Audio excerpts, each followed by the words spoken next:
continuación en Canal 11. La entrevista.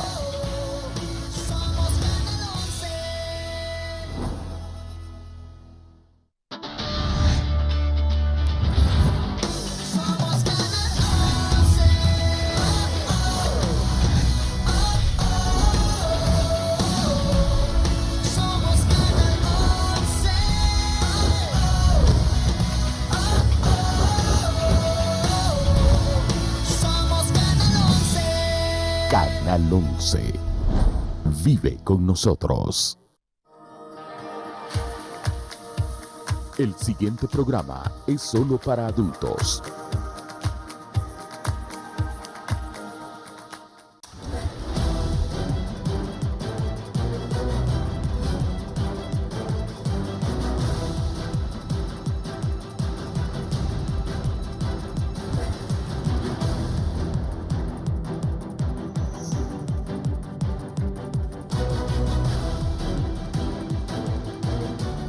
La segunda vuelta o balotaje, término que nace hace 166 años en Francia y designa la segunda ronda de votación en algunos sistemas de elección a cargos ejecutivos o legislativos, como se pretende implementar en Honduras en el marco del proceso de reformas constitucionales electorales que hoy vive el país y que ya practican al menos 89 democracias en Asia, África, Oceanía y América.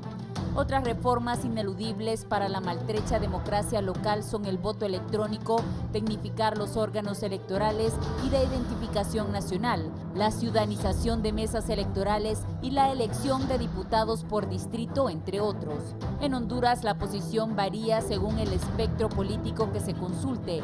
Reinaldo Sánchez, presidente del Comité Central del Partido Nacional, no se opone a la segunda vuelta. Sin embargo, percibe que esta promoverá la violencia y atentará contra la democracia.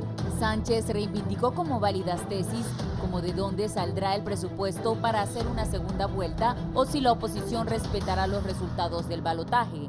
Vaticinó que la normativa traerá escenarios de violencia callejera, saqueos de negocios y otros actos delictivos. No es la solución que el pueblo necesita porque no garantiza que se solventen los problemas luego de unas elecciones, por lo que aún hay que encontrar muchas respuestas a dicha propuesta.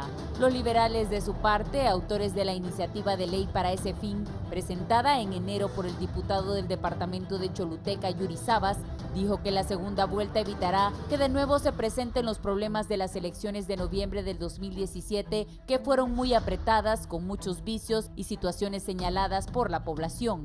Si hubiese existido la segunda vuelta electoral, muchos conflictos y divisiones se hubieran evitado, por lo que el Partido Liberal insiste, además del reordenamiento del bipartidismo que se ha distribuido de otra manera. El Partido Libertad y Refundación, principal fuerza de oposición política del país, presentó hace unos días un paquete de reformas constitucionales y electorales, pero condicionó su apoyo a ciertas enmiendas siempre que se incluya la segunda vuelta electoral. Jorge Calix, su jefe de bancada, presentó un proyecto de reformas electorales como la segunda vuelta electoral, reestructuración del Registro Nacional de las Personas y del Tribunal Supremo Electoral. Nosotros queremos que la figura de la presidencia de la República tenga legitimidad y creo que una segunda vuelta se lo otorgaría. Consideramos que es preciso reestructurar por completo el RNP para modificarlo en un órgano colegiado y técnico. Las enmiendas cuentan con otros apoyos como los del expresidenciable de la Alianza de Oposición Salvador Nasralla, de Alianza Patriótica, la Pastoral Social de la Iglesia Católica y un universo de ONGs locales y entes supranacionales como Naciones Unidas, Unión Europea y la Organización de Estados Americanos.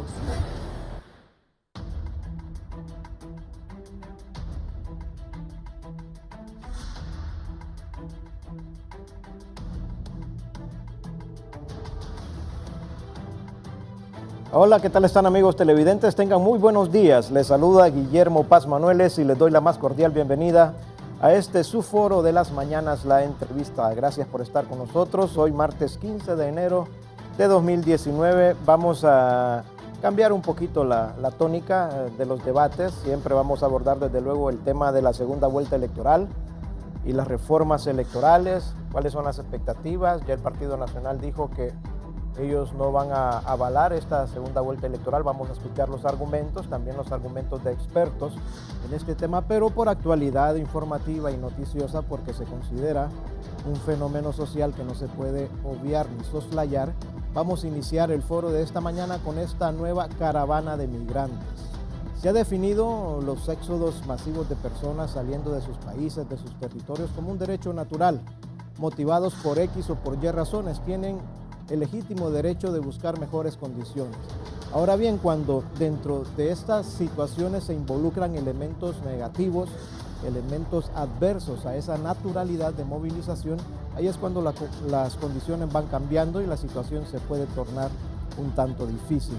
Esta tercera caravana que inició el día de hoy tuvo dos acciones. La primera a las 3 de la madrugada saliendo de la central metropolitana de San Pedro Sula, una buena parte de familias hondureños movilizándose, y la otra acción fue a las 5 de la mañana. Ya nuestro compañero Gerlin Díaz estuvo acompañándolos, por lo menos en la salida, los ubicó ahí ya muy próximos a la salida de San Pedro Sula hacia el occidente, y mirábamos ahí, se repiten los dramas, se repiten los argumentos, la gente solicitando trabajo, seguridad, mejores condiciones de vida, personas motivadas por estas circunstancias que no solo en Honduras pueden ocurrir, que pueden ocurrir desde luego en cualquier país. Honduras no está excepto de vivir estas situaciones, todas las naciones pueden afrontarlas y desde luego, como lo dije al inicio, es un derecho natural, es un derecho humano la migración. Escuché también a uno de los oficiales de la Policía de Frontera, a Pérez Suazo, al oficial Pérez Suazo, asegurando que van a tener varios cordones de seguridad en primer término para darle seguridad, valga la redundancia, a los participantes en esta nueva caravana, pero también para ir filtrando qué tipo de personas van en la misma. Él anunció que ya había detenido a un par de personas que tenían órdenes de captura y lo que quieren es que no vayan tampoco niños, porque argumentó el oficial Pérez Suazo que en las caravanas anteriores se descubrió un niño de 14 años llevando a una niña de 7 años. Imagínense, 2 niños en esta tremenda travesía, una aventura, unos riesgos tremendos, iban ahí sin documentos y sin nada. Entonces no quieren, la autoridad no quiere que vayan a repetirse estas circunstancias. Así que vamos a dividir la agenda en estos dos aspectos de mucha trascendencia. Les voy a presentar a nuestros invitados de esta mañana en el foro La Entrevista. Inicialmente les presento al doctor Edgardo Rodríguez, analista y catedrático universitario, con nosotros en el foro La Entrevista. Buenos días, Edgardo, ¿cómo está usted? Buenos días, muy bien, gracias. Contento de estar una vez más acá en el foro de Canal 11 con distinguidos amigos. Gracias, Edgardo. También nos acompaña Lester Ramírez. Él es abogado y miembro de la Asociación para una Sociedad Más Justa. Lester, ¿cómo está? Muy gracias buenas, por acompañarnos. Guillermo, muchas gracias. Y bueno, muchas gracias. Buenos días, Edgardo, aquí desde la distancia. Muy bien, gracias, Lester. Y está nuestro amigo Gilbert Beltrán Anduray. Él es periodista, dirigente del Comité Central del Partido Nacional, un hombre que a pesar de su juventud pues está marcando en el Partido Nacional mucha trascendencia e incidencia. Gilbert, buenos días, gracias por estar con nosotros. Buenos días, Guillermo, enorme placer para mí poder estar con ustedes el día de hoy, a mi buen amigo Edgardo, también a Lester, poder compartir en este momento histórico, querido, la política de Honduras. Siempre va a ser un gusto para mí poder estar aquí en Canal 11. Muy bien, gracias, Gilbert. Inicialmente, doctor Edgardo Rodríguez, ¿se considera natural, humano, las migraciones? Definitivamente, migrar es tan antiguo como el hombre mismo, ¿verdad? El hombre primitivo desde la antigüedad se movía de su territorio por razones de la búsqueda de alimento, moviéndose también por el tema climático. Desde la antigüedad, desde los primeros hombres que habitaron este planeta, pues la migración ha sido una constante a lo largo de las distintas etapas de la historia. Ya es un fenómeno característico de nuestros tiempos. Sin embargo, lógicamente con el devenir del tiempo, la migración se ha vuelto cada vez más compleja. Hace 2 meses se hizo una cumbre promovida por Naciones Unidas sobre el tema de la migración como un derecho humano. Sin embargo, las personas deben saber que, si bien es cierto que migrar es un derecho, porque, digamos, la libertad humana de moverse, pues, no se puede restringir, sin embargo, hay límites, y esto es donde empieza la polémica y donde mucha gente, especialmente los que van en la caravana, pues, su necesidad las hace no ver que hay límites, y los límites de la migración se establecen con los límites geográficos. Cada país determina quién ingresa y cómo ingresa a su territorio. Esa es parte de la soberanía de cada estado. En ese sentido, el hecho de que yo me pueda desplazar libremente, vaya, que yo quiera decir, bueno, quiero irme a Nicaragua, esa es una decisión personal mía. Sin embargo, Nicaragua me exige hoy por hoy 9 días de anticipación solicitar un permiso de ingreso. Entonces ahí ya mi libertad de movilidad y de migración se ve ya de entrada limitada por las exigencias de los estados. Entonces, si bien es cierto que migrar es un derecho humano, también es cierto que es un derecho, como todo derecho, reglamentado, ¿verdad? Porque tampoco es que hay derechos sin límites.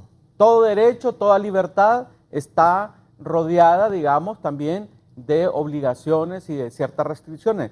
En este sentido, los compatriotas que emigran saben o deberían de saber que hay una serie de exigencias, y esta caravana de hoy se va a enfrentar a mucho mayores exigencias y mucho mayor rechazo, ¿verdad? Cosa que no se dice, en todo el camino. Ya en México ya no hay una actitud de mucha población, una actitud complaciente y digamos, de felicidad porque lleguen los migrantes hondureños.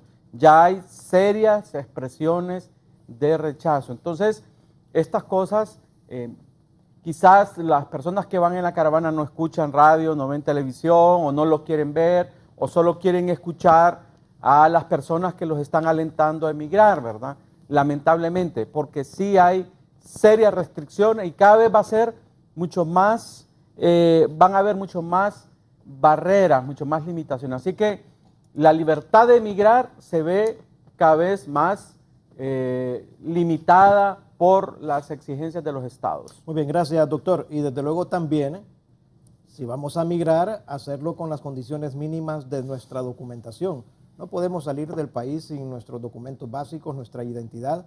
Si llevamos menores de edad, partidas de nacimiento, estas son acciones lógicas que hay que tomar en cuenta, como dice el doctor Rodríguez, para no enfrentar inicialmente la salida de nuestro territorio, sino que después ingresar a territorios desconocidos. Aunque sean naciones vecinas, también tienen sus regulaciones y pueden ser más estrictas, como lo señala el doctor Rodríguez. Lester Ramírez, el argumento de los migrantes es las condiciones de vida, la situación del país. Bueno, sin duda alguna, el tema de la migración es como el tema de la pobreza, el tema de la inseguridad, es decir, hay una diversidad de causas que causan el problema y ese problema se busca soluciones. Cuando el Estado y los gobiernos no pueden brindar esas soluciones, obviamente estamos viendo una reacción muy atípica de la población y yo creo de que esto se inserta dentro del momento que estamos viviendo como mundo, como planeta, como humanidad, ¿no? Este es como la otra cara de la globalización. Por muchos años se habló del comercio transfronterizo, de que ahora las finanzas no tienen fronteras, que el dinero fluye, los capitales fluyen libremente, el comercio fluye libremente, pero hoy ya estamos viendo una nueva faceta de la globalización y este argumento de que también las personas deben fluir libremente, ¿no?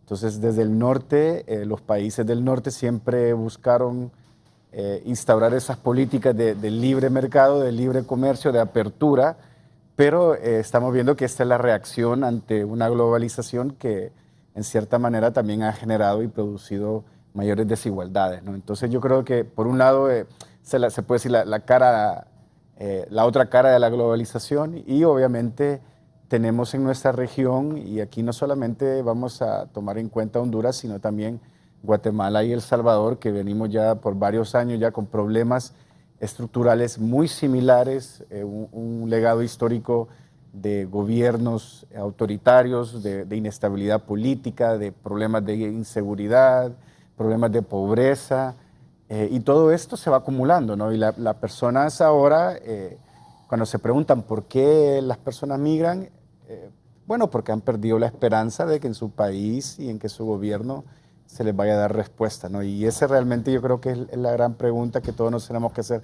¿Cómo podemos recuperar esa esperanza? Si hay oportunidades todavía dentro del marco de gobiernos nacionales, o tenemos que buscar una solución regional e internacional, ¿no? Yo creo de que, si bien es cierto, puede haber retos y obstáculos mucho más mayores que la primera generación de caravana de migrantes, si se puede decir, también me parece que con el nuevo gobierno en México, con la situación de los Estados Unidos, con este conflicto del muro, va a tener que haber una respuesta mucho más focalizada a este problema, ¿no? Y eso vendrá a buscar oportunidades de empleo, obviamente, oportunidades para las personas que tengan cierta seguridad económica. Y yo creo de que aquí se tendrá que buscar una respuesta concertada entre los países de la región, porque ya hemos visto de que los gobiernos a nivel nacional ya han perdido la capacidad, ¿no? Y esto trasciende gobiernos en términos ideológicos, y simplemente son gobiernos que no pueden cumplir con esta demanda tan grande que presenta la población de hoy, ¿no? Muy bien, gracias, Lester. Kilbert, recientemente acaba de concluir las negociaciones del salario mínimo. Se aprueba un aumento al salario mínimo. El gobierno está promoviendo su plan 2020 para generación de empleos masivos. Hay rebajas constantes en los combustibles. Se está hablando de proyectos para emprendedores, para innovadores. Estamos viendo alternativas de parte del gobierno para los ciudadanos, para los habitantes de este país. Sin embargo, ¿cómo sopesamos que a pesar de todas estas acciones, este sector de la población quiere salir de Honduras? Bueno, mira, yo creo que es importante entender esto en el contexto general histórico realmente del país. Yo creo que se han visto fuertes programas por parte del gobierno de la República para intentar paliar el tema, sobre todo el desempleo, que es lo que genera la mayor cantidad de insatisfacción dentro de la población y que lo hace llegar finalmente a la migración irregular. Porque decía el politólogo Edgardo Rodríguez algo muy importante: la migración es un fenómeno histórico en el mundo. Y no solamente en el mundo, vámonos directamente a Honduras, que es lo que nos interesa a nosotros. ¿Por qué nosotros hemos llegado a tener, por ahí de principios de los años 80, entre esa década, hemos llegado a tener más de 1 millón de hondureños en Estados Unidos?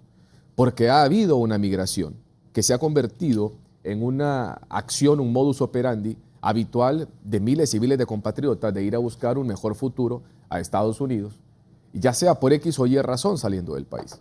Ahora, tenemos que entender que lo que nosotros hemos dicho sobre estas caravanas, que son puntualmente rechazadas por un sector de la sociedad por tener estrictamente tintes políticos, es que, como les digo, llevamos más de 1,5 millones de hondureños y tenemos en Estados Unidos. Eso significa que migración irregular hacia Estados Unidos ha existido siempre. Estamos hablando de décadas completas en las cuales todos aquí, los que estamos en esta mesa, yo me atrevo a apostar que todos aquí tenemos algún familiar en Estados Unidos. Y todos tendremos algún familiar que se fue de forma regular o irregular y que vive allá. Y que no solamente vivió, sino que probablemente ya procreó a su familia y tiene una familia en Estados Unidos. Eso significa que la migración siempre ha existido. ¿Qué es lo que no había existido en el país? Este tipo de fenómenos. Ya una migración irregular organizada. Mire lo que le estoy diciendo. ¿Organizada por quién? Mire, yo creo que está claro quiénes son algunos de los actores que están atrás. Ahora, yo no voy a culpar solamente a un partido político, porque estos son de los que me tiran la piedra y esconden la mano normalmente, aunque yo volví a ver al mismo actor de la vez anterior, a don Bartolo Fuentes, nuevamente ayer en la central de San Pedro Sula. Entonces, bueno, porque cuando uno está varias veces en el mismo lugar y suceden cosas ahí, vamos, yo no voy a ser un inocente si siempre estoy en el mismo lugar, apareciendo en el lugar donde se comete un delito. Entonces yo creo que queda claro que hay un trasfondo. Lo que yo creo que es lastimoso realmente en el país es que la clase política de Honduras esté más preocupada en señalar quién es el culpable a unirnos realmente como clase política y trabajar para solucionar los problemas estructurales del país que son los que causan realmente este fenómeno de la migración. Porque hemos caído en un sentido de irresponsabilidad. Fíjese que yo miraba ayer, por ejemplo, a padres de familia salir con niños pequeños, de meses nada más. Estamos arriesgando la vida de menores y algunos lo toman a chiste. Yo miraba niños que salían sonriendo. Claro, el niño hace lo que su padre le dice.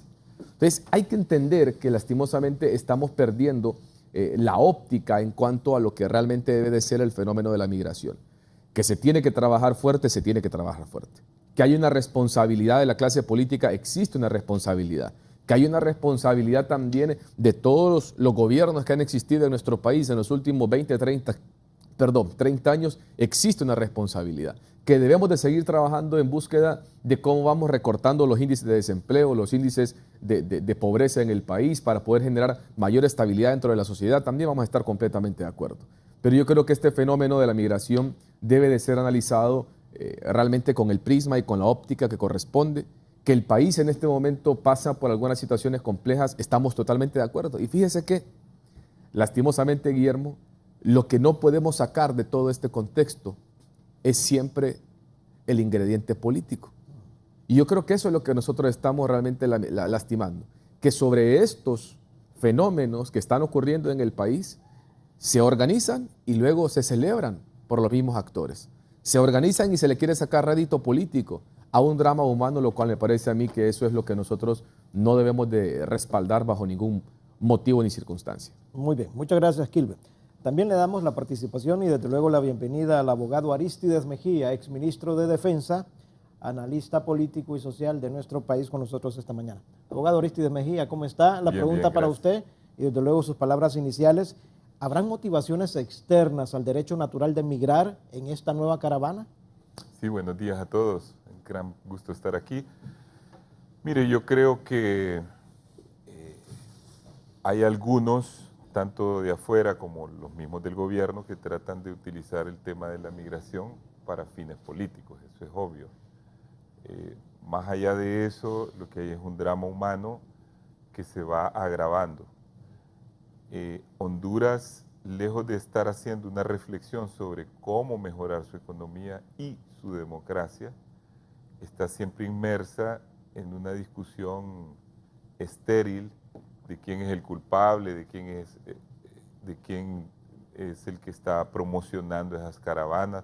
Si la gente en un país como Suiza, aunque venga Bartolo a Suiza, jamás va a lograr que se vaya nadie, ¿verdad? Para ningún lado. Suiza es uno de los países más ricos, o a Singapur. Entonces aquí eso es terreno fértil porque sencillamente las condiciones de vida van empeorando. La situación de la violencia, aunque ha ido mejorando un poco, no tanto como se dice, porque no es cierto, gracias a la gran inversión que se ha hecho, ha ido mejorando, y también hay que reconocer, gracias al trabajo de una policía que ha ido mejorando también y de la policía militar, ha habido una mejoría, pero no tanto como para que eso tenga un impacto sobre el tema de las migraciones. Yo sé, por ejemplo, de personas que se van porque en algunos barrios les han expropiado, les han quitado sus casas y les amenazan. Ahí hubo el caso de una persona que tenía un buen trabajo, él relató eso. Me quitaron la casa y me dijeron que si yo volvía a esa casa, me matan. Resulta que la policía actuó, liberó la casa, pero ellos saben que no pueden volver ahí porque los matan. Entonces de nada sirve que se libere la casa. Entonces hay una situación de inseguridad permanente que también contribuye. Y está el problema de que cada 4 años solía haber una esperanza para la gente, porque decía, bueno, nos ha ido mal en este tiempo, pero viene un nuevo gobierno, un nuevo proyecto y todo. Y yo creo que psicológicamente eso ha influido bastante para que se vaya más gente, porque dice, la cosa sigue igual, entonces no hay ninguna esperanza. Yo creo que hay que ir a las causas del problema de la migración, que son fundamentalmente la pobreza y en segundo lugar la violencia, y también la violencia tiene un componente que tiene que ver con la pobreza. Entonces, al final, sobre lo que hay que actuar es sobre las condiciones económicas de la gente. Y eso no se puede hacer en el marco de una democracia totalmente deteriorada como la que tenemos. Una condición previa para el progreso en este tiempo es que haya una democracia sólida, que haya instituciones sólidas, que haya seguridad jurídica, que haya separación de poderes, que la justicia funcione para que controle la corrupción, porque la corrupción se lleva una enorme cantidad de dinero, también el derroche se lleva una enorme cantidad de dinero, dinero que se podría invertir en el desarrollo del país, y si no se actúa sobre eso, no estamos haciendo nada. Y tenemos como ejemplos países de América Latina que teniendo un sistema democrático sólido, y me refiero a la democracia tipo occidental, es decir, esa que establece como condición que debe haber Estado de Derecho y libre mercado. El libre mercado, aunque pueda haber un poco de regulaciones sobre el mercado, pero tiene que haber libre mercado, que es el que genera la riqueza. Los ejemplos son claros. Costa Rica tiene una democracia sólida, no hay migrantes. Panamá tiene una democracia que se ha ido consolidando y desarrollo económico, no hay prácticamente problema migratorio grande. Chile, otro país. Uruguay, otro país. Todos países que tienen esas características. Entonces, ahí están los ejemplos, eso es lo que tenemos que hacer, lograr que nuestro país se encarrile por un desarrollo democrático, y eso pasa forzosamente ahorita por el primer punto, que yo creo que es el que vamos a tocar luego, que es el de hacer las reformas electorales para que el sistema funcione y vaya corrigiendo todos los otros problemas. Sí, desde luego. Yo solo quiero, ya para ir definiendo este tema, porque tenemos que entrar al tema de las reformas electorales, se le consultaba a Bartolo Fuentes esto que advirtió nuestro amigo Gilbert Beltrán, que por qué estaba de nuevo ahí en el lugar donde estaba saliendo una nueva caravana. Y él dijo que él estaba ahí en su condición de periodista, como lo hizo en la primera caravana, que acompañó a la caravana en su condición de periodista, porque dijo Bartolo Fuentes, y esto lo hago trascender en descargo de Bartolo Fuentes, dijo Bartolo Fuentes que la labor del periodista no solo es informar, sino que orientar, y que él llegaba ahí con ese compromiso que tenía con la gente que está migrando, de orientarlas en ese éxodo que están tomando, en ese riesgo que están tomando hacia los Estados Unidos, porque imagínense ustedes, de cada 10 hondureños que se integran a esas caravanas, solo 3 hondureños, solo 3 compatriotas logran algún tipo de estatus migratorios en los Estados Unidos. Los otros 7 vienen de vuelta, y vienen de vuelta no inmediatamente, sino que los dejan detenidos en centros de detención, vienen con riesgo también, y desde luego regresan al país o mueren. O mueren, desde luego. Doctor, ¿qué piensa de esta situación que 3 de cada 10 solamente logran el estatus? Yo pondría un poco en tela de duda son 3. Esa estadística de que de 3, porque sería una cantidad, digamos, que es un tercio, ¿verdad? Sería una cantidad importante. Yo lo que, digamos, la información que hay de la caravana anterior, por lo menos la mitad o más de la mitad se regresó. Los que han quedado ahí varados en Tijuana, bueno, muchos ya se integraron laboralmente en México, otros están por ahí en Tijuana. De esos, una cantidad ínfima han ido siendo recibidos para audiencias con jueces, digamos, migratorios en la frontera de Estados Unidos y México. Yo pondría muy en duda esa cifra de 3 de cada 10, porque sería una cantidad, si ya la vemos en términos, digamos, serían 300 de cada 1000, por ejemplo. Es una cantidad que me parece que es todavía muy grande. Es lamentable, hay mucha desinformación, ¿verdad? Hay que decirlo. Los coyotes están ahí. O sea, la gente tiene que saber que, si bien es cierto, este es un fenómeno que no es nuevo, es decir, la migración no es nueva. Lo que es nuevo, como decía Gilbert, es esta forma organizada, digamos, de empujar esta migración. Esto es nuevo y es alentada porque ahí hay coyotes, Hay negocio. ahí hay un negocio, Ahí hay un negocio. ahí hay un negocio de miles de millones de dólares, ¿verdad? Eso es lo que tiene que entender también la gente, que ahí hay un gran negocio. Hay información fidedigna, por ejemplo, que la gente que está varada ahorita en Tijuana, ¿verdad? Los coyotes se están moviendo, porque es una red de coyotes, esa es otra cosa, es un fenómeno transnacional.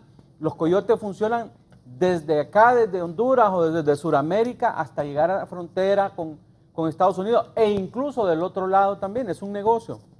Entonces están los que están varados en México, están ahí los coyotes también haciendo el negocio, pasándolos ilegalmente uno por uno, ¿verdad? Es decir, hay un gran negocio de por medio, pero también hay una manipulación política, ¿verdad? Hay una manipulación política. Que el fenómeno existe, que en Honduras hace falta generación de empleo, que tenemos una situación bien complicada desde el punto de vista social, político, económico, eso nadie lo niega, pero sí sabemos que toda la forma en cómo se han organizado estas caravanas, ahí hay una manipulación, hay una convergencia, digamos, de manipulaciones bastante grande, pero también coincido con el abogado Aristides Mejía en el sentido de que aquí no se trata de estar buscando culpables.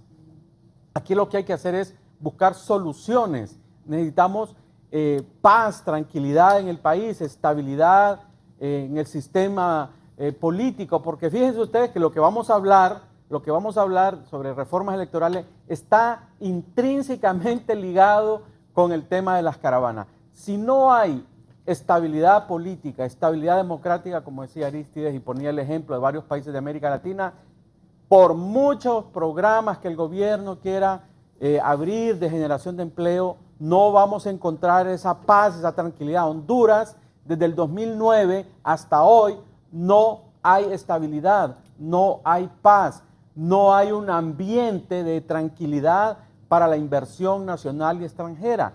Y estamos siendo, digamos, bombardeados por una serie de actores políticos, económicos, delincuenciales, internos, externos, etcétera, que no dejan que el país se desarrolle normalmente. Hemos perdido como nación, hemos perdido la paz, el rumbo, la estabilidad. Pero esto no solamente es culpa del gobierno, ni solamente es culpa de la oposición. Aquí todos somos culpables, todos somos responsables de lo que sucede, los medios de comunicación, las ONGs, etcétera, etcétera, ¿verdad? Entonces, esto es de recomponer el Estado. Necesitamos recomponer el Estado, pero eso requiere un esfuerzo enorme porque, repito, reitero, hay fuerzas que no quieren la paz, no quieren la estabilidad, creen que en la confrontación, en la destrucción está la ganancia y no, en la destrucción, en la confrontación, en la anarquía, lo que está es lo que estamos viendo, la pérdida de la gobernabilidad y la pérdida del presente y el futuro del país. Entonces, esta es una responsabilidad de todos. Aquí no se trata de quién es más o quién es menos culpable. Somos todos los que estamos en este barco. Muy bien, gracias, doctor Edgardo Rodríguez. Vamos a hacer un contacto con nuestro compañero Gerlin Díaz. Él desde las 5 de la mañana ha venido acompañando y nos ha dado reportes en el noticiero y también tiene un reporte ahorita en el foro La Entrevista sobre esta movilización de la caravana que salió o el grupo de migrantes que salió a las 5 de la mañana.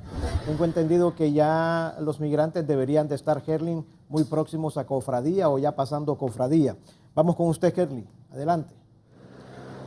Así es, estamos ubicados a la altura del sector de Cofradía, municipio de San Pedro Sula, aquí en el departamento de Cortés, donde en este momento pues caminan algunos de los compatriotas que salieron en horas muy tempranas de la mañana en esta pues nueva caravana que emprendieron desde la gran central metropolitana de autobuses. Como pueden observar, muchos pues ya han abordado una gran cantidad de vehículos que les están dando jalón hacia lo que es la carretera del occidente del país.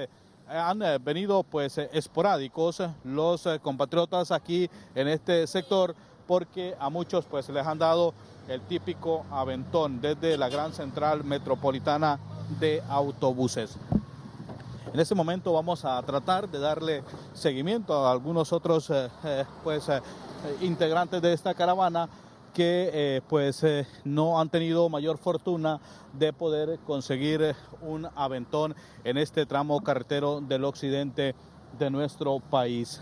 Llevan alrededor de 2 horas 40 minutos de venir caminando y podemos decirles que es muy poco lo que han avanzado, la verdad, muy poco. Muchos de ellos ya vienen pues muy cansados, ya vienen pues con sus zapatos rotos y apenas llevan 2 horas y media aproximadamente de estar caminando. Hemos captado imágenes de algunos compatriotas que vienen pues muy cansados y como pueden observar, estas son parte de los jóvenes que pues vienen de diferentes partes del país. Muchos de ellos vienen pues de lo que es el departamento de Yoro, de la ciudad del Progreso, así como también del puerto de Tela, y también pues vienen otros de lo que es el sector de el departamento de Atlántida. Otros que hemos tenido la oportunidad de entrevistar vienen desde Olancho. Muchos pues vienen solos, otros pues vienen con algún amigo, y también pues vienen familias enteras que se han decidido pues emprender este viaje y tener mayor suerte en este nuevo intento de esta que es una caravana que lleva como principal destino llegar hacia la frontera de Tijuana, donde pues abordó el año pasado la primera, que fue masiva por parte de hondureños. En este momento pues son muy pocos, porque la mayoría de ellos han podido conseguir jalón en diferentes vehículos y también pues van a ambos extremos de lo que es la calle.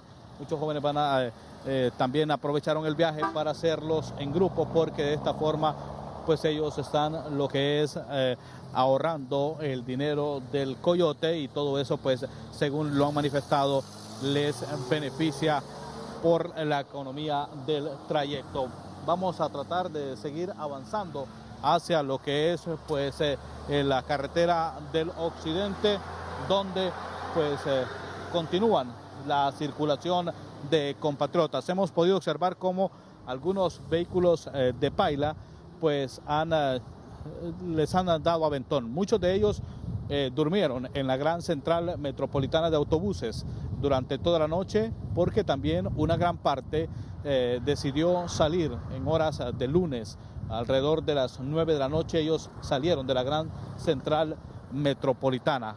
Como podemos observar en este contacto, donde pues los que son muchos jóvenes llevan pues hasta su guitarra, así como también pues están llevando otros instrumentos que les pueda servir de entretenimiento en este áspero camino que les toca hacia los Estados Unidos. Alrededor de 3 horas tienen estos jóvenes de venir caminando desde lo que es el centro de la gran central metropolitana de autobuses en San Pedro Sula. Vamos a desabordar nuestra unidad móvil con nuestro compañero Juan Carlos Castillo para poder pues tener algunas reacciones de estos jóvenes que los ha motivado a ellos salir de sus comunidades y emprender este viaje hacia los Estados Unidos. Muchos pues son del criterio que la falta de oportunidades los obliga a salir de los Estados Unidos. Bueno, ¿cuáles son los motivos por los cuales se van? Jimmy. ¿Cuáles son los motivos? No hay empleo. Ni nada que hacer aquí, no hay empleo. Tenemos que mirar. ¿En compañía de quién viaja? Yo solo. ¿De qué sector viene? De aquí de San Pedro. ¿Cómo se dio cuenta que salía esta nueva caravana? Ayer me di cuenta por el canal también, por los canales. ¿Y dijiste me voy? Sí, me voy. Nada que hacer aquí. ¿Dejas tu familia, a tu mamá, a tu papá? Sí, a todos los dejo ahí. ¿Qué te dijeron? No me dijeron nada. Yo me vine por mi misma decisión, pues. ¿Cuál es tu nombre? Jimmy. Muchas gracias, Jimmy, quien pues es parte de los integrantes de la caravana. Bueno, ¿va preparado usted? ¿De qué sector viene del país? Voy cansado. ¿De qué sector viene? ¿De qué sector viene? ¿Cómo? ¿De qué sector del país viene? De Tegucigalpa. De Tegucigalpa. A huevo. Se hace acompañar de su guitarra. Saludos para toda la banda ahí, a huevo. ¿Qué le dijeron sus amigos cuando les dijo que se venía? Ah, ¿Qué le dijeron sus amigos cuando les dijo que se venía a los Estados Unidos? ¿Su familia? que estaba bien. Se hace acompañar de su guitarra para poder deleitar a sus compatriotas en las noches, como dicen, oscuras y serenas. A huevo puede hacer. Bien, este es uno de los jóvenes que va pues en la caravana migrante. Como pueden observarlo, pues va junto a su guitarra para volver más leve el camino. Esto es parte de lo que se está viviendo en lo que es el sector de Cofradía, donde estos jóvenes pues van con sus respectivos tenis y pues no han tenido la fortuna de tener pues la dicha que han tenido otros que les han dado aventón. Hemos captado imágenes de muchos padres que llevan a sus hijos a espaldas, soportando pues todo lo que es este camino, este largo trayecto que les toca. Muchas unidades del transporte interurbano les ha dado también jalón, pero muchos de ellos hemos observado que son del sector de Cofradía. Estamos a escasos 10 minutos del centro del municipio de Cofradía en vehículo. De la forma en que en este momento lo vamos haciendo, pues tarda cerca de 1 hora, porque pues el trayecto es un poco pesado. Muchos tienen la esperanza de conseguir aventón cuando ya tomen lo que es el tramo carretero entre lo que es el departamento de Santa Bárbara y el departamento de Copán. Muchas patrullas de la Policía Nacional y Militar que los acompañaron en el Boulevard del Sur, pues ya se han alejado y ya los han dejado a la deriva. Muchos pues venían en horas alrededor de las 5 de la mañana, aún era muy negra la noche, por lo tanto pues muchos de ellos tuvieron que ser acompañados por parte de diferentes cuerpos policiales porque pues temían y ellos pidieron apoyo. Pero el resto del camino está solo. Estamos a la altura de lo que es el sector de Cofradía, el mismo que le durará unas 2 horas para poder circularlo por completo. Vamos a tratar de ver otras reacciones por acá de estos jóvenes que sin duda alguna pues ya el cansancio quizás ha comenzado a hacer mella en ellos y vamos a tratar de llevar. Bueno, un poco cansado del camino. Un poquito nomás. ¿De qué sector viene? De Villanueva, Alcalán. ¿Con quién emprendió el camino? No, solamente yo. ¿Se hace acompañar de otros muchachos acá? Solo con unos amigos que me encontré en el camino ahí. ¿Ya entabló alguna conversación? Sí, ahí vamos ya enlazando conversaciones entre amigos ahí. ¿Qué le ha parecido el camino estas casi 3 horas que tiene? Sí, pero hasta ahorita el sol no nos ha quemado porque como está el clima, como puede ver, entonces vamos solventes ahorita, tranquilos. ¿Ha pedido jalón? No, hasta ahorita no, tenemos meta de seguir caminando, donde nos estamos más cansados pedimos jalón. En este momento podemos observar ahí que hay un vehículo pues bastante, va con bastantes compatriotas a bordo. Bueno, ¿cuál es su nombre? William Rodríguez. Bien, muchísimas gracias. Joven que viene del Calán, sector que pertenece al municipio de Villanueva Cortés. Esto es lo que podemos mostrarles en este contacto. Por supuesto, nosotros estaremos llevando más reacciones en lo que es, si es posible, durante la entrevista o en las próximas emisiones de 11 Noticias, que alrededor de las 12 del mediodía ya estaremos informando desde el departamento de Copán, donde se presume que avanzará esta caravana, si hay ciudadanos de buen corazón que les puedan dar su respectivo jalón. Con este contacto vuelvo con usted hasta los estudios de la entrevista en Tegucigalpa. Bien, muchas gracias a nuestro compañero Gerlin Díaz, importante labor Gerlin desde las 5 de la mañana y desde mucho antes. Nuestros compañeros en San Pedro Sula desde las 3 de la mañana sabemos que estuvieron ahí con el primer grupo que partió. Yo quiero decirles, las imágenes que ustedes acaban de ver se van a repetir cuántas caravanas se hagan en Honduras. Los argumentos se van a repetir cuántas caravanas se hagan. También los criterios de las personas se van a repetir. Estos éxodos, estas movilizaciones son cíclicas y aunque se consideren naturales y humanas, se repiten. Los argumentos, las vivencias, las experiencias se van a repetir. Así que vamos a estar pendientes del recorrido que haga esta nueva caravana rumbo a la frontera de Guatemala para seguir ese camino maratónico, esa situación también bastante difícil hacia la frontera con los Estados Unidos. Y vamos a corregir, lo decía el doctor Edgardo Rodríguez, el porcentaje no es de 3 de cada 10, sino que el 3% del total de migrantes, son los que obtienen al final de cuentas algún tipo de estatus migratorio en los Estados Unidos. Muy bien, vamos a una breve pausa comercial, no nos cambie, vamos a continuar con nuestro segundo tema en la agenda de esta mañana y es la segunda vuelta electoral dentro del paquete de las reformas electorales y las expectativas sobre las otras reformas electorales que no requieren ser ratificadas constitucionalmente. Ya venimos en la entrevista.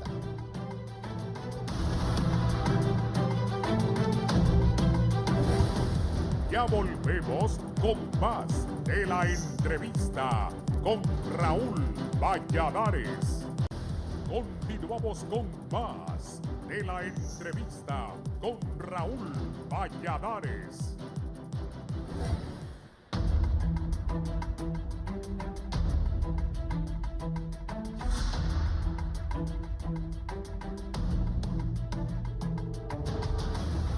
Gracias amigos televidentes por continuar con nosotros, dejando ya el tema de la nueva caravana de migrantes. Entramos al tema de las reformas electorales. Ayer el Partido Nacional en una conferencia de prensa aseguró que de momento ellos no están viendo la segunda vuelta electoral como una opción para cambiar el sistema político de nuestro país.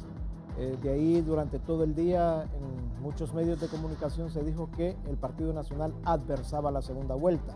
Pero aquí en el corte comercial me ha dicho Gilbert Beltrán que no es así, que parece que hubo una mala interpretación de lo que quiso decir ayer el Partido Nacional, sino que el Partido Nacional rechaza inicialmente la propuesta que ha hecho sobre segunda vuelta la oposición política, pero que van a consultar a diferentes sectores para ver qué se puede definir en consenso sobre esta figura de segunda vuelta electoral. Así que comenzamos con Gilbert Beltrán Alturay.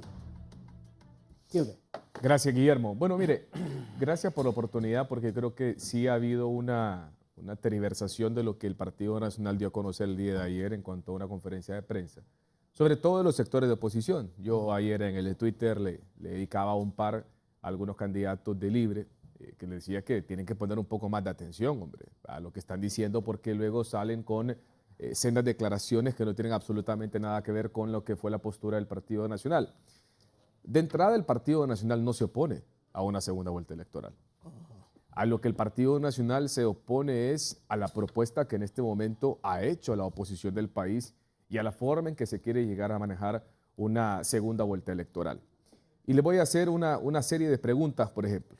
Cuando uno tiene un problema, cuando uno quiere atacar finalmente una situación, que podríamos poner que no se repitan, por ejemplo, hechos como los que ocurrieron en el año 2017, en todo el contexto pre- y postelectoral, donde vimos participación de maras, pandillas en el proceso, donde vimos sectores de la población que fueron amedrentados para no salir, por ejemplo, a votar, cuando vimos los más de 50 millones de dólares al día, de acuerdo a economistas que se perdían por las violentas protestas de la oposición, vamos a darnos cuenta que tenemos que identificar cuál es el problema para solucionarlo. Uno de los problemas más grandes que se dieron durante el proceso electoral anterior fueron los resultados apretados. Aquí nos han querido vender que la segunda vuelta electoral es la respuesta a todos estos problemas. Ahora nosotros como partido nos hacemos la pregunta, ¿y qué pasará el día de mañana si nosotros aprobamos la segunda vuelta electoral como lo establece la oposición en este momento y vamos a elecciones en el 2021? Y el Partido Nacional tiene su candidato, llámele Pedro Pérez, y la oposición tendrá su candidato, llámele Juan. No hay problema. Y vamos a las elecciones y el resultado es igual de cerrado que lo que tuvimos anteriormente o más cerrado. Y le pongo un ejemplo. 2014 en El Salvador. Segunda vuelta electoral. Sánchez Serén gana la presidencia de El Salvador en segunda vuelta por una diferencia de 6,000 votos. Nada más. Eso significa menos del 1%. del padrón electoral de El Salvador. Lo que estamos diciendo con esto es que realmente la segunda vuelta no nos garantiza que hayan resultados cerrados, que fue lo que causó que la oposición tomara un discurso mentiroso de fraude electoral, lo sostuviera con el tiempo y lo sigue sosteniendo el día de hoy, aferrado a él, pese a no haber probado una tan sola prueba del dichoso fraude electoral. Segundo, hacemos una pregunta y yo se las dejo ahí nada más picando como a la pelota. ¿Qué pasa si el Partido Nacional, por ejemplo, en el 2021 pierde la primera vuelta electoral? ¿Y qué pasa si el Partido Nacional gana la segunda vuelta? ¿Va a aceptar la oposición el resultado? ¿O volveremos nuevamente con paralizar la economía, con la toma de carreteras, con incendiar, con aliarnos con maras y pandillas, con hacer todo esto que está probado que la oposición lo hizo en el proceso anterior, para tratar de qué? De llegar al poder de cualquier forma? Ese es un elemento. Dos, ¿queremos realmente tener 3 elecciones los hondureños? ¿Queremos pasar por lo desgastante que son para la población y para los partidos políticos las campañas internas? ¿Ir a una campaña general y luego ir a una segunda vuelta? ¿De dónde van a salir estos más de 1.000 millones de lempiras que cuesta? Es muy fácil decir, claro, se tiene que hacer. ¿De dónde vamos a tener que recortar ese presupuesto? Son preguntas que le estamos haciendo a la oposición. Le estamos diciendo que no, son preguntas que esperamos que nos respondan. ¿O acaso vamos a tener que generar un nuevo impuesto a la población para poder complacer a estos sectores políticos? Porque el que me diga a mí que la segunda vuelta electoral ha solucionado los problemas, he escuchado muchas veces la palabra de legitimidad o de fortaleza de un gobierno, está completamente equivocado. Lo que debemos de hacer es reforzar, robustecer el sistema electoral de Honduras para que en primera o en segunda vuelta no haya dudas sobre los resultados electorales. Pero no es la segunda vuelta la que nos va a garantizar que no exista X o Y problema.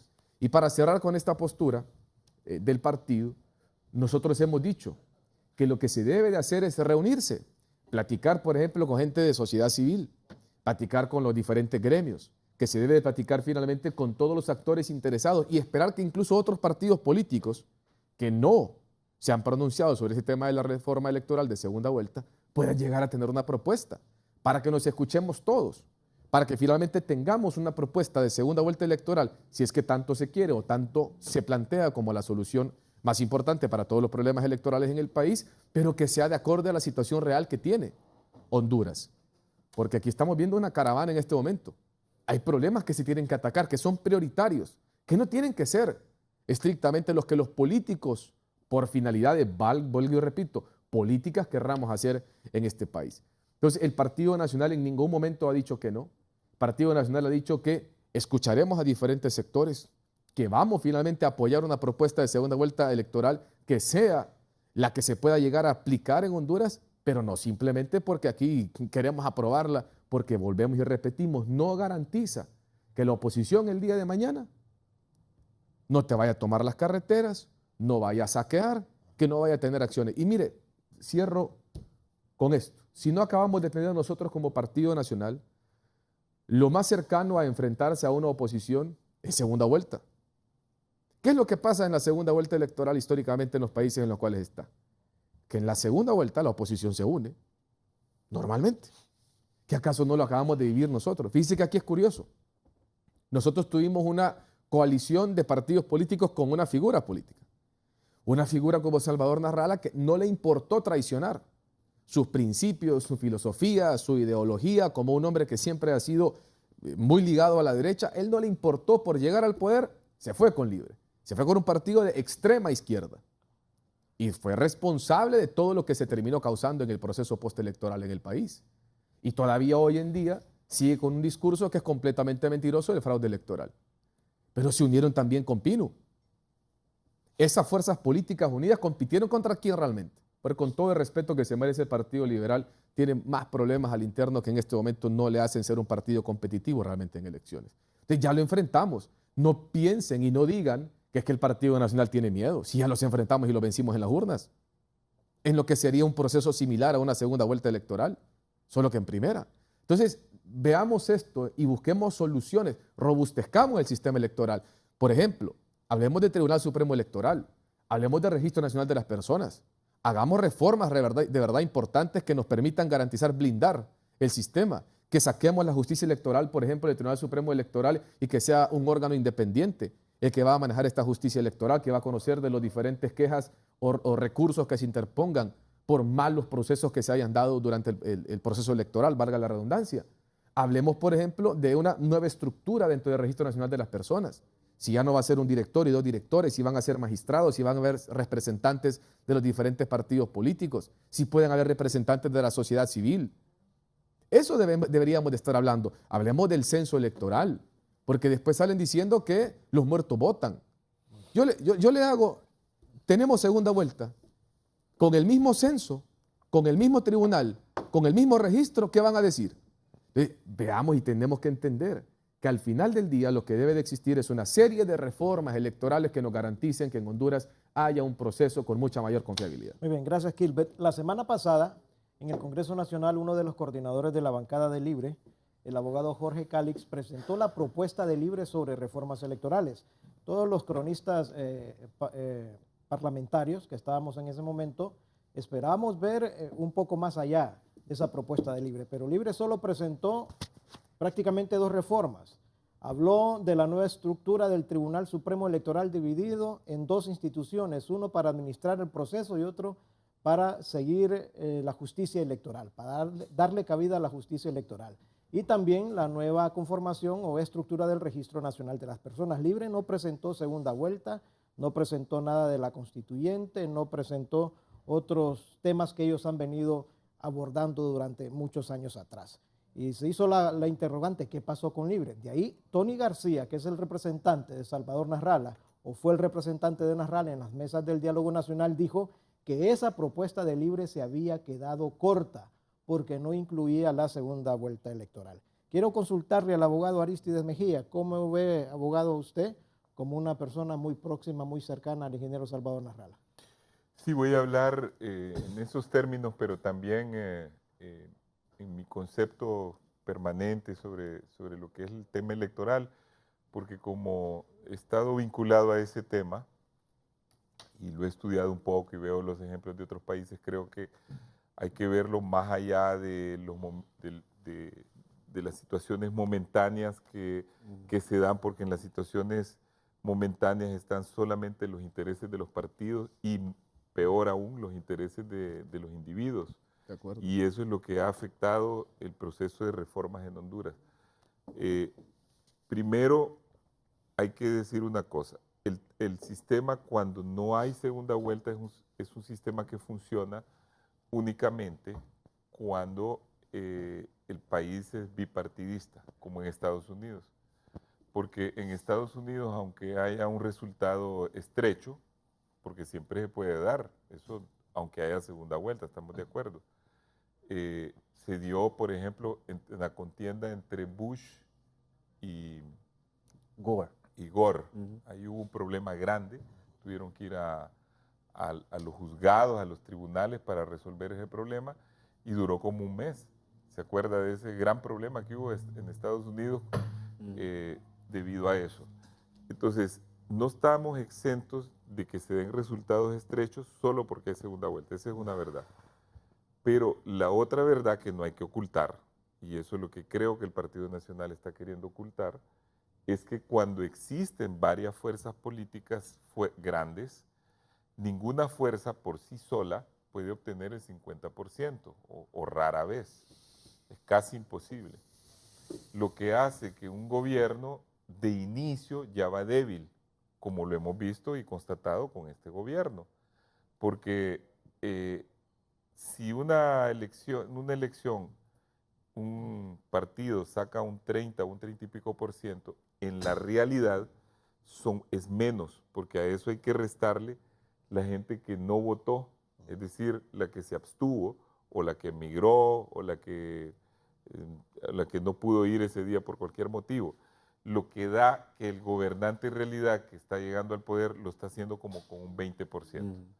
Y eso genera que la debilidad del gobierno, porque tiene a la mayoría en contra, como fue el caso ahora. Es decir, Más allá de esa discusión de que si hubo o no fraude, yo sí creo que hubo fraude, lo dijo la OEA, hubo una interrupción del sistema informático por 600 veces, está constatado, hubo una intervención de afuera.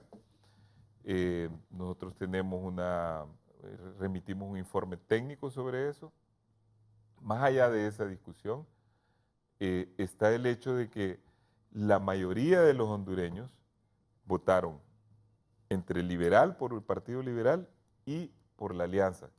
Esas dos fuerzas políticas estaban contra Juan Orlando.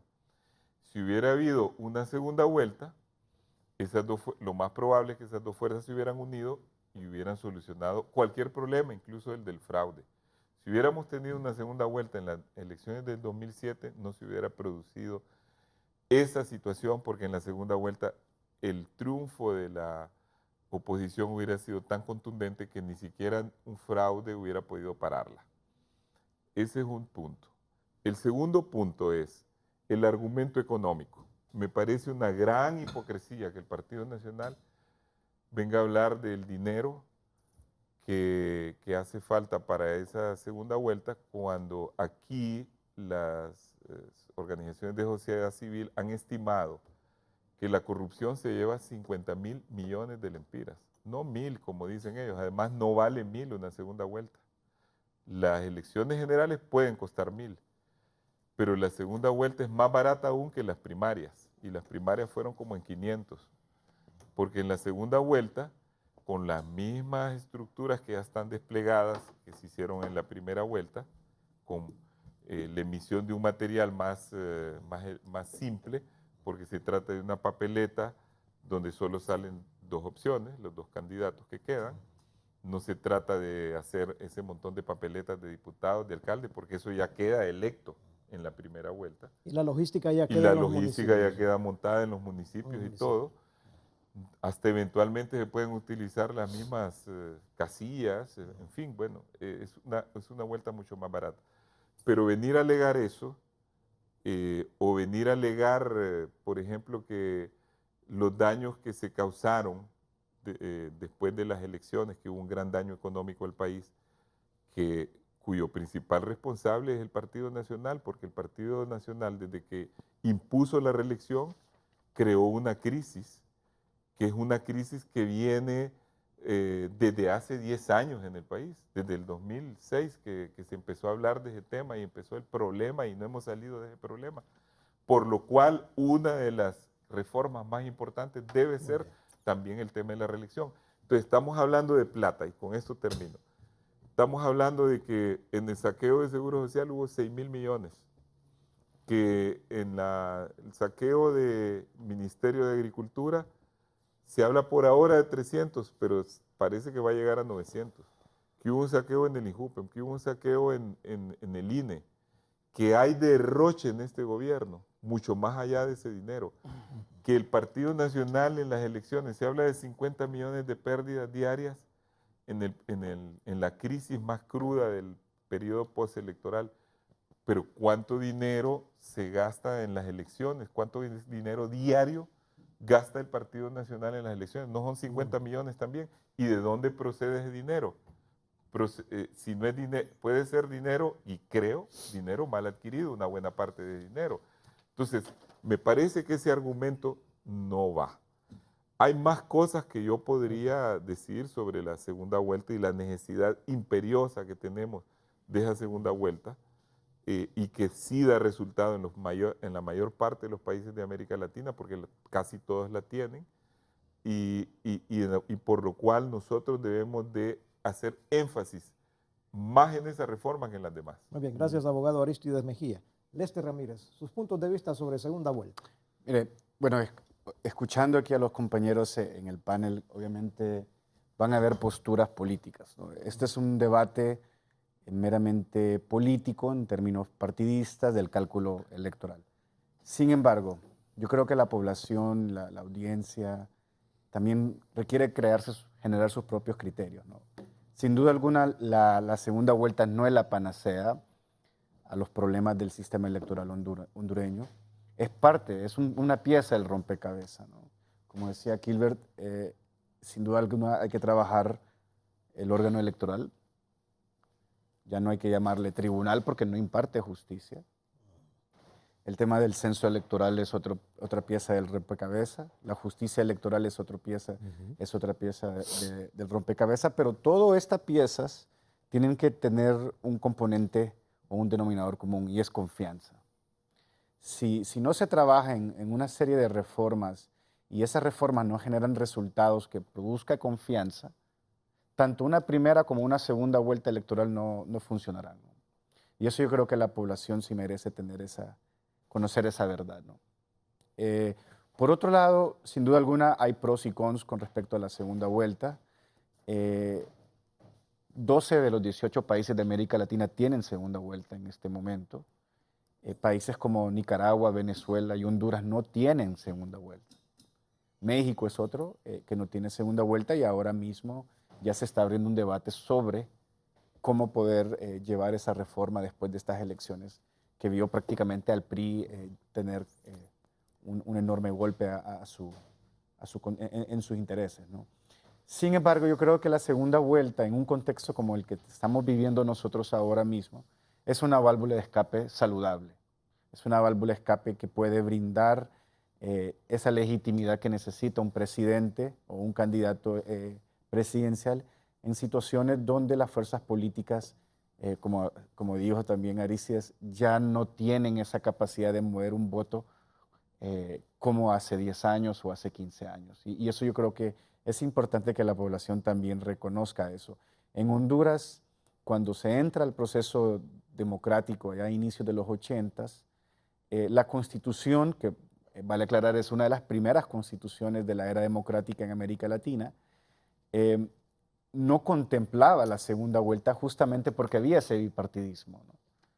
Y si se llevase a una segunda vuelta, serían los mismos partidos políticos que participaran en la primera contienda que iban a participar en la segunda, ¿no? Entonces, ese modelo bipartidista implicó acuerdos, ¿no? Acuerdos de gobernabilidad y los estamos viendo todavía, ¿no? Básicamente, donde se compartían, ¿no?, los turnos, la alternancia en el poder, ¿no? Pero hoy en día ya esa alternancia entre el Partido Nacional y el Partido Liberal ya no se da justamente porque aparecen nuevas fuerzas políticas con no solamente una capacidad y una expectativa real para tener una victoria electoral, sino también con una legitimidad, un reconocimiento tanto formal como fáctico de parte del electorado, ¿no? Y eso genera realmente estos problemas. Sin duda alguna, y aquí me parece que donde el Partido Nacional puede también tener un problema, es que ahora mismo ya estamos en el tercer periodo gubernamental donde el Partido Nacional hace gobierno.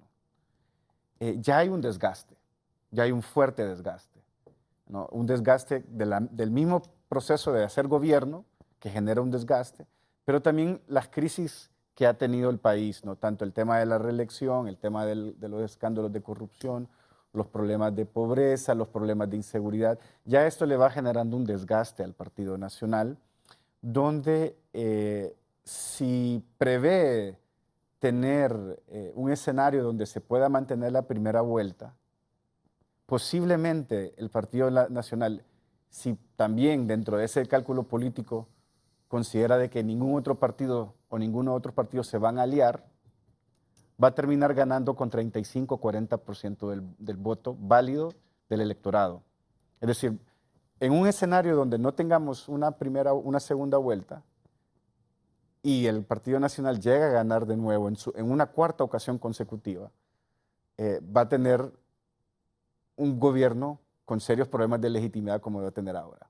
Es decir, la misma naturaleza de los gobiernos, y esto puede aplicarse a cualquier otro gobierno, es decir, estamos hablando de que nunca en la historia de Honduras se ha tenido un partido que ha estado 3 veces o 3 periodos consecutivos en el gobierno, ¿no? Y eso ya le genera un desgaste.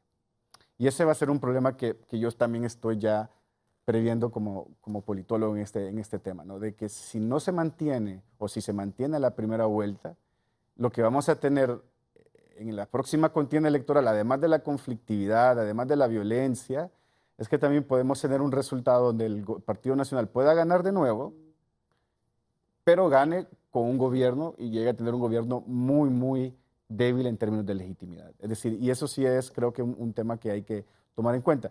Por otro lado, la oposición, que también tiene su cálculo político, es importante tomar en cuenta este dato. Daniel Sobato, que es un referente en estos temas a nivel de sistemas políticos, y trabaja en Idea Internacional, que es una organización que tiene un bagaje enorme en estos temas. Ellos han documentado todas las contiendas electorales latinoamericanas desde 1978 al 2014. Han habido 130 contiendas electorales. De esas 130 contiendas electorales, 76 se han ido a segunda vuelta. Y de esas 76, 40, estamos hablando del 52%, el que gana la primera vuelta, gana la segunda vuelta. Es decir, hay un fuerte dato en el cual el que gana la primera va a ganar la segunda. Esa idea también de pensar de que la oposición le va a remontar el marcador, ya las estadísticas lo muestran que es muy difícil. Muy bien. Entonces yo creo que hay que analizar los pros y cons, obviamente. El sistema electoral hondureño ahora, hoy por hoy, necesita oxígeno. Es uno de los sistemas más deficientes de América Latina, que por cierto, las mediciones que hace Harvard nos declaró como elección fallida la elección del 2017, únicamente detrás de Papúa Nueva Guinea. Entonces, y eso está allá en Oceanía. Entonces yo creo de que hay que tomar en cuenta eso. Yo creo que muchas lecciones tenemos que aprender. Creo que estamos en el siglo XXI todavía. Ya no tenemos un modelo posiblemente del siglo XX donde el bipartidismo era la regla general. Hoy ya tenemos otras dinámicas y yo creo que en el cálculo político los partidos políticos deben entender esas dinámicas que hay ahora, ¿no? Muy bien. Gracias, Lester. Doctor Edgardo Rodríguez, Lester dice que la segunda vuelta no es la panacea de las reformas, pero sí una válvula de escape saludable. Sí, dice que no es la panacea, pero dice todo como para que nos vayamos a la segunda vuelta. Yo no estoy ni a favor ni en contra de la segunda vuelta. Puedo decir que me gusta, sí, la veo en otros países, funciona. Y la política comparada sirve como punto de referencia, ¿verdad? No porque en X país haya segunda vuelta, entonces yo la voy a aplicar en Honduras porque allá le funciona, entonces a mí me va a funcionar. Cuidado con eso, ¿verdad? Son puntos de referencia válidos, es una metodología en ciencia política utilizar la política comparada, pero no para aplicar recetas en Honduras. La cultura política, y es algo que no menciona Lester, la cultura política hondureña tiene particularidades que la hacen muy distinta a cualquier país de América Latina. Tenemos similitudes, pero también tenemos diferencias enormes. Hay que tener mucho cuidado en eso. O sea, las comparaciones o las estadísticas sirven como ilustración, no para seguir patrones y aplicarlos en Honduras mecánicamente, y de eso tenemos muchas malas experiencias. Pienso que la segunda vuelta es un tema que no es urgente en Honduras. Pienso que hay otras cosas más urgentes en la reforma político-electoral, como bien lo apuntaba Kilbert. Hay otras cosas que nos han llevado a esta situación. Y eso no se dice. Se dice, vámonos a la segunda vuelta. Pero si dejamos el montón de cosas, fallas, deficiencias en el sistema político-electoral, de nada va a servir la segunda vuelta. Resolvamos primero todas las deficiencias del sistema político-electoral. Y si aún así seguimos teniendo problemas, vámonos a la segunda vuelta. Pero no nos podemos vestir, digamos, ponerme el pantalón y después quererme poner la ropa interior. Primero nos ponemos la ropa interior y después nos ponemos el pantalón. ¿Qué es lo que ha pasado en Honduras? Tenemos una ley electoral obsoleta. Tenemos una institucionalidad de manejo del sistema político obsoleto. Con una ley obsoleta y con una institucionalidad obsoleta y con una complejización del escenario nacional, vamos a seguir teniendo problemas complejos. Por ejemplo, la proliferación de partidos. Yo me he cansado y no me voy a cansar de seguirlo diciendo. Hay una exagerada proliferación de partidos políticos en Honduras que no representan mayorías significativas. Un partido que saca 2.000, 3.000, 4.000 votos, perdónenme, eso no representa sectores significativos de la sociedad. Y eso no lo dicen las ONGs. Y hay que decirlo, hay que ser coherente, hay que presentar todo el panorama, hay que hacer el diagnóstico completo, no irme de un solo a decir, la segunda vuelta es la salida. Aquí ya formar un partido se convirtió en un negocio lucrativo y eso hay que tener la valentía, Lester, de decirlo. Hay que tener la valentía de decirlo. Se volvió un negocio crear un partido. Y entonces la proliferación de partidos está empujando, ¿verdad?, a este escenario de volatilidad y dispersión del voto. El voto se está dispersando porque se están generando muchos partidos. Entonces, obviamente, ya no tenemos la concentración del voto que teníamos hace 10, 15 años atrás. Entonces, hay que analizar el fenómeno en su total dimensión, ¿verdad? Entonces, veamos el tema de la proliferación de partidos, porque la segunda vuelta, y es algo que no dicen las ONG, algunas ONGs, la segunda vuelta va a estimular, y eso no lo digo yo, lo dice Aren Liebhardt, lo dice Sartori, lo dice Duverger, etcétera, etcétera, etcétera. Estimula la proliferación de partidos. Si ya en Honduras tenemos un sistema de multipartidismo exacerbado, la segunda vuelta lo va a exacerbar más. Y en un sistema político como Honduras, con una cultura política como la hondureña, con una multiplicidad de partidos, va a haber mucho mayor ingobernabilidad que la que tenemos ahora. Eso no lo digo yo, eso está estudiado y está demostrado. Entonces, nuestra cultura, nuestra realidad debe ser, digamos, las medidas que tomemos, las reformas electorales tienen que obedecer a nuestra historia, a nuestra idiosincrasia, a nuestra realidad. ¿La segunda vuelta electoral tiene ventajas? Sí tiene ventajas, claro, y ahí están estudiadas las ventajas, pero también tiene desventajas. Y por lo tanto, hay que tener mucho cuidado en lo que se dice y en las decisiones que se toman. Afortunadamente, tengo que decirlo, no hay ambiente en la Cámara Legislativa para que se apruebe la segunda vuelta electoral. Entonces eso nos lleva a las medidas que sí urgen, que es reformar la institucional. Creo que una de las cosas que veo por las discusiones que sí se va a entrar a discusión en el Congreso es reformar la institucionalidad. El Tribunal Supremo Electoral, que no es tribunal, debe separarse. Eso es una de las cosas urgentes, separar la administración del proceso electoral de lo que es la justicia electoral. Ya eso va a ser un gran paso. Ya eso va a ser un gran paso. Yo tengo que decir que lamentablemente vamos a seguir teniendo representantes de partidos en ese nuevo órgano de administración electoral, lamentablemente. Aquí tampoco, muy poco se ha dicho, y eso me hubiera gustado a mí, que algunas organizaciones de sociedad civil tuvieran, digamos, la vehemencia yo sé que lo han hecho, pero ser más contundente en decir que uno de los problemas que hemos tenido y seguiremos teniendo es que sean representantes de partidos los que dirijan el órgano que conduce los procesos electorales. Y me paro ahí por cuestiones de tiempo, pero planteo y digo, el tema de la segunda vuelta electoral es la consecuencia. Ataquemos primero las causas. ¿Cuáles son las causas que nos han llevado ahí? ¿Cuáles son los problemas que hemos tenido? Esta proliferación de partidos. Claro que en democracia todo el mundo tiene derecho a participar, todo el mundo tiene derecho a, digamos, a fundar su partido. Sí, claro, pero la sociedad tiene que ver cuáles son los costos y deben de elevarse los requisitos para fundar un partido.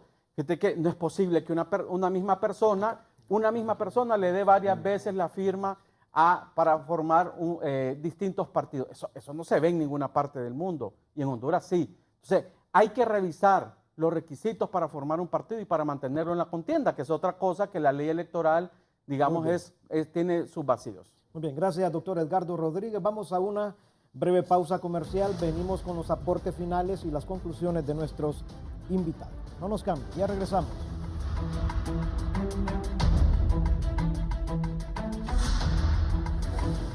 Ya volvemos con más de la entrevista con Raúl Valladares. Continuamos con más de la entrevista con Raúl Valladares.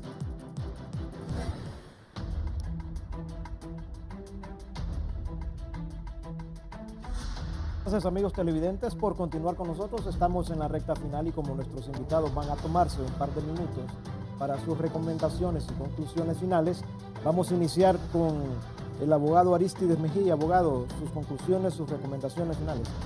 Mire, definitivamente hay para mí unas 5 o 6 reformas que son imprescindibles para que tengamos un sistema viable, que no volvamos a tener los problemas, porque si no estaríamos repitiendo otra vez los problemas que hemos tenido en el pasado.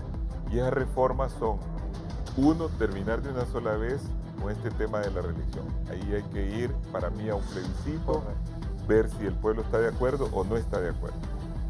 Segundo, hay que hacer esto de la segunda vuelta. Tercero, hay que tratar siempre de ir hacia la despartidización y despolitización del tribunal, si se puede. Es decir, solo introducir un partido más en el tribunal no es tampoco la solución. Equilibra un poco más, pero no es la solución. Entonces, creemos que el ejemplo lo tenemos aquí nomás, sin irnos muy lejos. Costa Rica, Panamá, son países que tienen tribunales donde la gente actúa profesionalmente. Tercero, la separación de las funciones, los que administran el proceso y los que resuelven la parte jurisdiccional. Cuarto, que no se ha mencionado aquí y sumamente importante, lo de la mesa electoral. Hay que introducir la ciudadanización de la mesa electoral, pero no con las ONG como están diciendo unos para tergiversar, ni creo que las ONG lo quieran. Es que de la lista de los ciudadanos que van a votar en una urna se sacan aleatoriamente las 3 personas que van a estar bajo la supervisión de los fiscales de partido. Y por último, creo que hay que ver, como lo ha propuesto Salvador Narrala, revisar esto del voto en el extranjero, que al momento no ha funcionado, pero que es importante calibrarlo ahora. Y hay que ver cómo, por supuesto, mejoramos todo lo de la identificación de las personas y el censo. Muchas gracias. Muy bien, gracias abogado Arístides Mejía. Gilbert, sus palabras finales y el agregado que el desgaste político, si el Partido Nacional insiste en mantener el esquema de no ir a segunda vuelta, podría afectar el resultado de los nacionalistas porque sería un porcentaje muy débil. Sí, me parecen desafortunadas las palabras ahí de mi buen amigo Lester, porque decir que si el Partido Nacional gana la próxima elección va a carecer de legitimidad, me parece que es completamente erróneo y lamentable realmente una expresión de esta manera en un foro televisivo. Yo le quiero recordar que el Partido Nacional es el partido que ha hecho una enorme inversión en infraestructura en el país, que hoy por hoy tenemos carreteras, puertos, aeropuertos, que también hemos logrado en el gobierno del Partido Nacional tener una reducción impresionante en la tasa de homicidios en Honduras, que tenemos finalmente unos enormes avances en cuanto al crecimiento económico, que hace falta mucho por mejorar, pero que en el gobierno del Partido Nacional han existido programas que han tenido muchísimo éxito. Así que considero que cuando uno gana 3 veces de forma consecutiva es porque también hay una aceptación, por más de que algunos sectores esto pueda llegar a molestar un poco. Yo creo que aquí hemos visto opiniones claras. Yo me quedé callado durante mucho tramo del programa escuchando. Escuchaba a Lester, dijo, no es la panacea.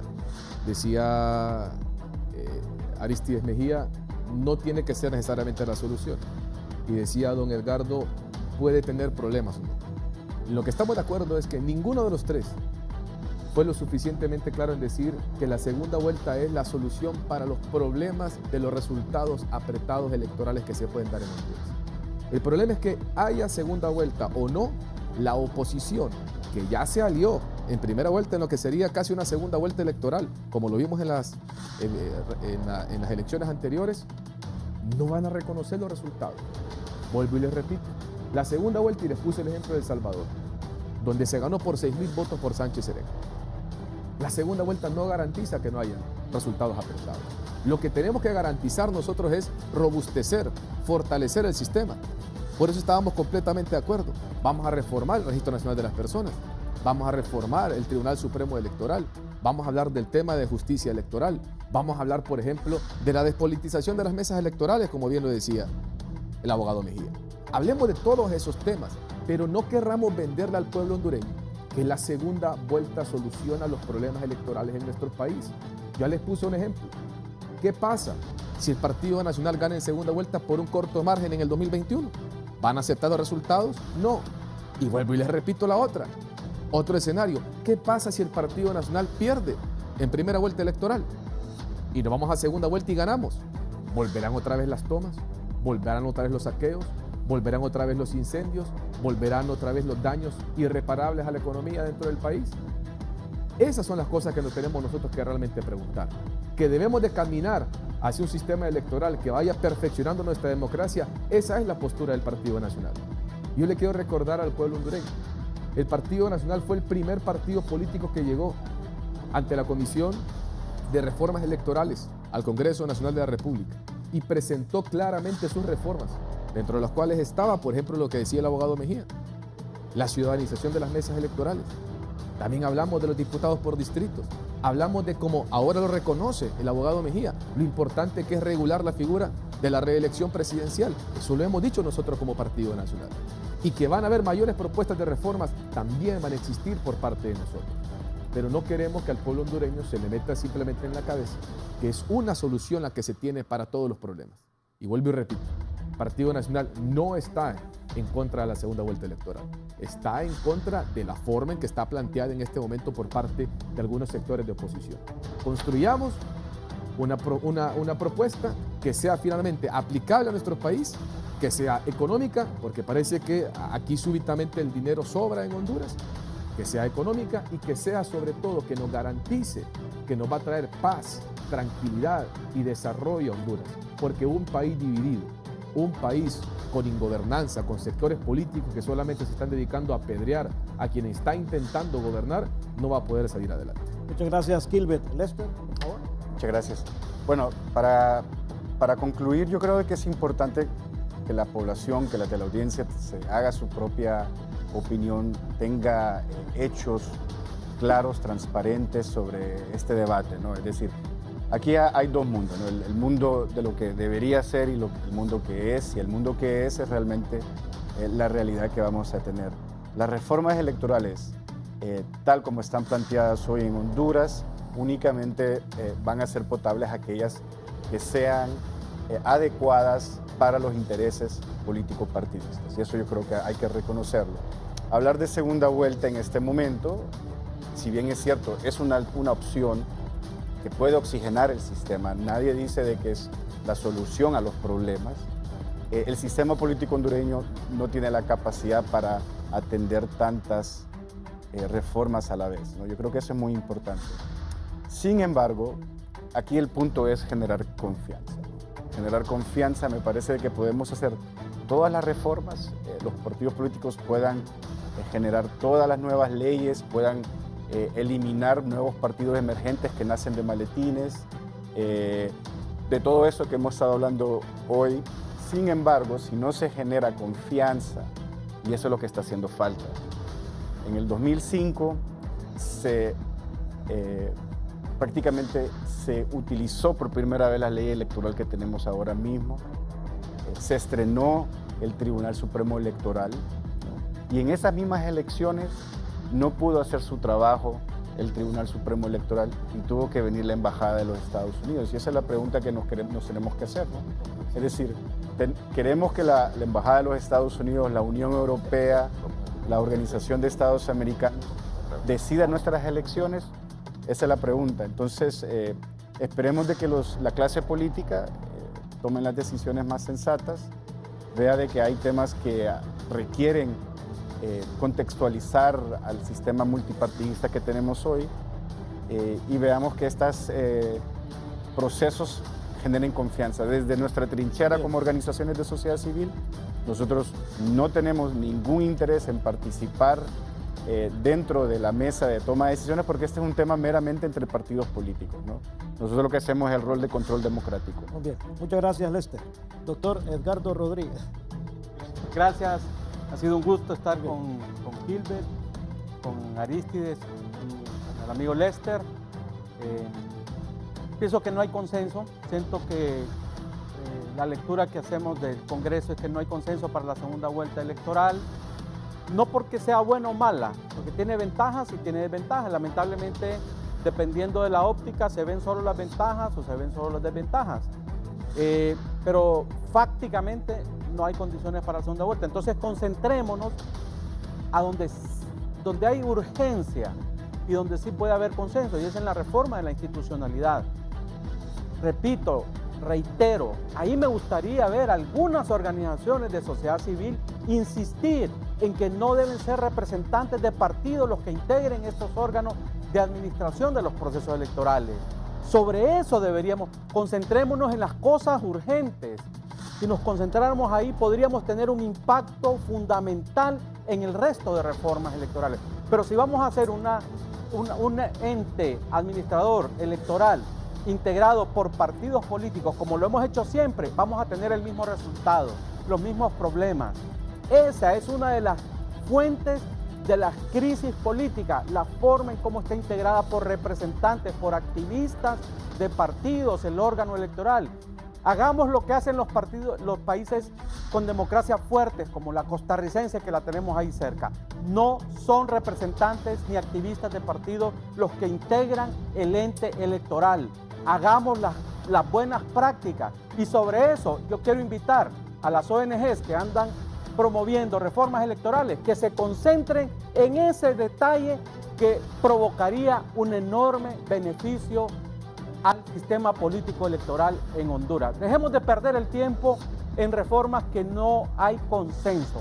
Concentrémonos en las que sí hay consenso, y sobre esa tratemos de orientar una institucionalidad independiente, técnica, que sí se puede hacer en muchos países de América Latina, y por supuesto que en Honduras también se puede hacer.